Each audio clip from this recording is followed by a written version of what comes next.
Hi everyone, my name is Rian or Rian Car Guy. A lot of people may know me as the Rian Car Guy, the salesman.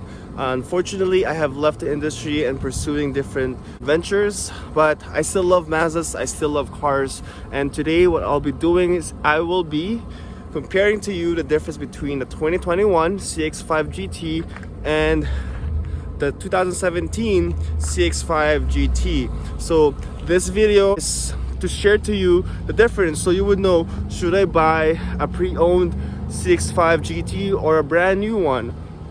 And you'll be surprised, you don't really need to buy a brand new one to get a fancy CX-5. So let's do this. Right in front of us are two beautiful CX-5s. They are both on the GT trim level, and this is the 2021, this is the 2017.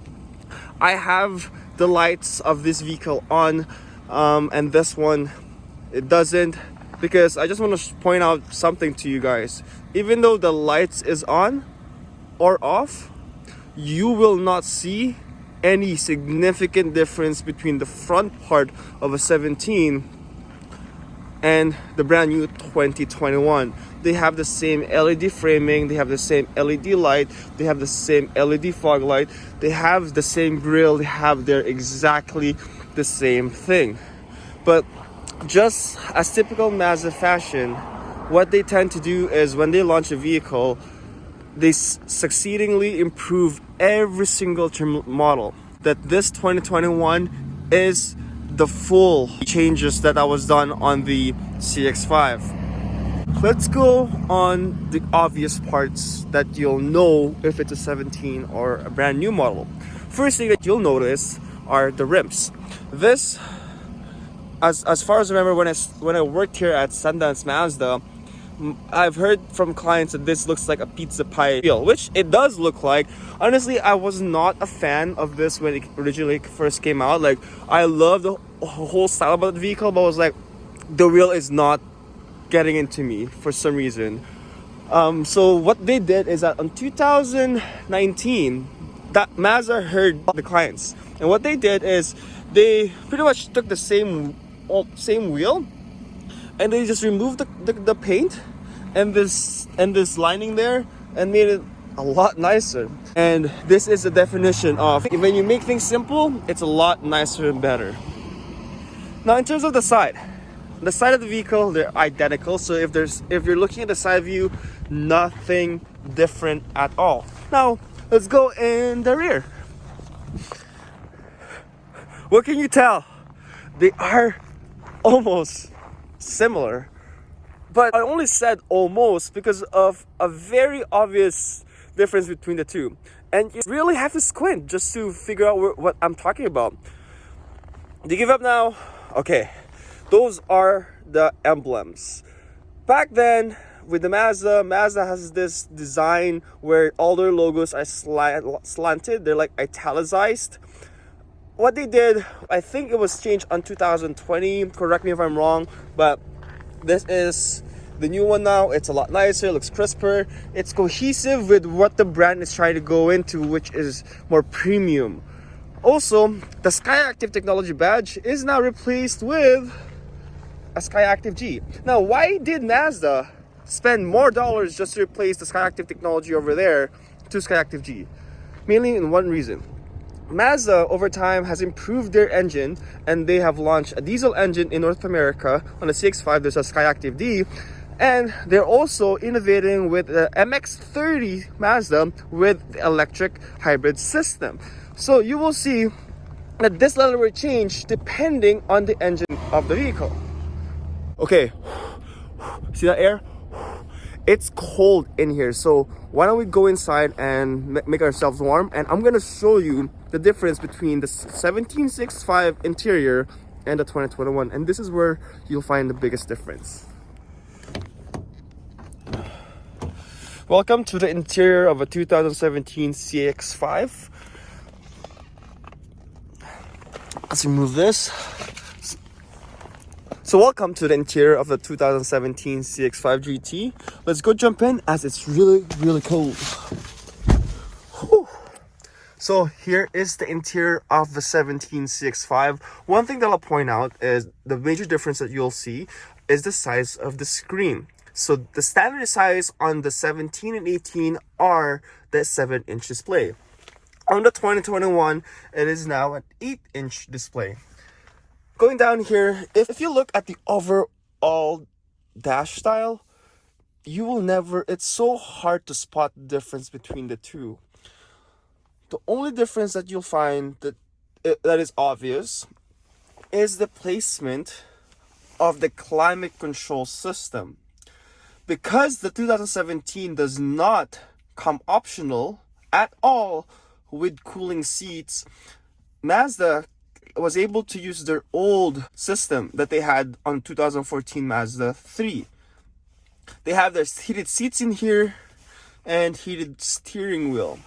And the heated steering wheel was a first for the Mazda lineup. It was the first time that the CX-5 came standard or optional with heated steering wheel. Speaking of the dash, this dash is very similar to what you'll find on older Mazdas. It's common on the Mazda 3s, Mazda 6, but one thing that the CX-5 had that most Mazda didn't is the color display in here. Now, I wish I can turn on this car, but because it's so cold in here, the battery died, and I tried boosting this vehicle. The battery is dead too, so I'm gonna be resorting in this fashion. And I hope, even though the car is not on, I can still provide value to you. Steering wheel is identical. There is no difference. The center console is identical. There is no difference. And also the seating is identical. There is no difference. The rear seats also come standard with heated seats and 2 USB ports in the back. So why don't we head on the 2021? Welcome to the interior of the 2021 CX-5. Now, if I didn't tell you this is a 2021, would you even distinguish the two if this was the same or not? Before we go in, I'm going to tell you what Mazda has done and improved this vehicle over the years. What they did on the 2021 is over the years from the 17 to its current form, they have improved its NVH. What is NVH? NVH is noise, vibration, harshness. Over time, the suspension has been better. The road noise has significantly improved compared to the 17. I'm not saying the 17 is loud, but there is improvement in this car. Let's go inside. Again, it's cold. Whew. Okay, let's shut this down. Luckily, this car is running, so I had the heater on. Anyway, so this is the 2021 CX-5 interior. Again, how would you spot the difference? Very hard.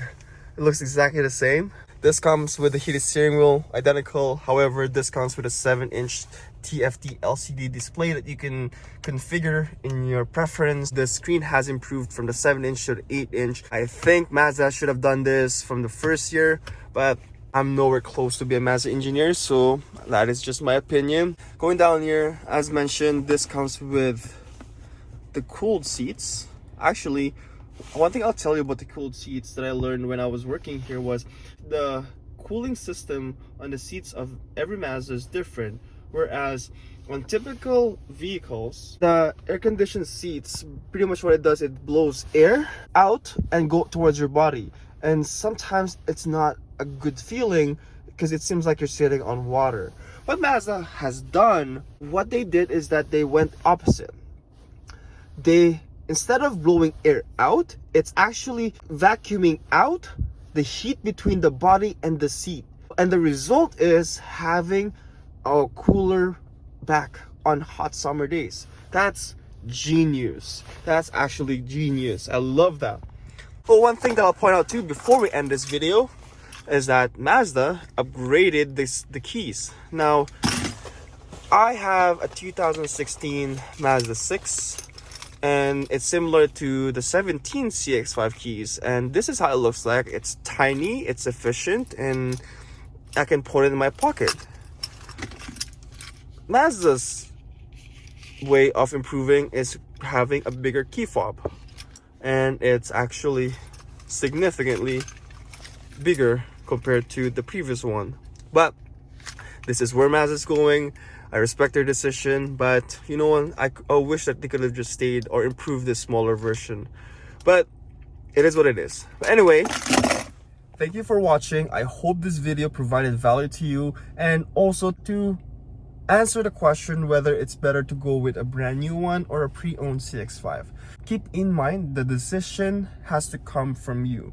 So always do your research and figure out what's best. And test drive both 2021 and the previous model year just to know and to figure out if it's worth it to spend more or if it's worth it to spend less. Again, it's Rian. If you have any topics that you want to talk about, please let me know. I have access to a bunch of new Mazdas here and also pre-owned Mazdas. So if you have questions between the difference of outer trim levels, put it down in the comment below and I'll make sure that I'll be able to make a video for you. Thank you for watching again. Bye-bye.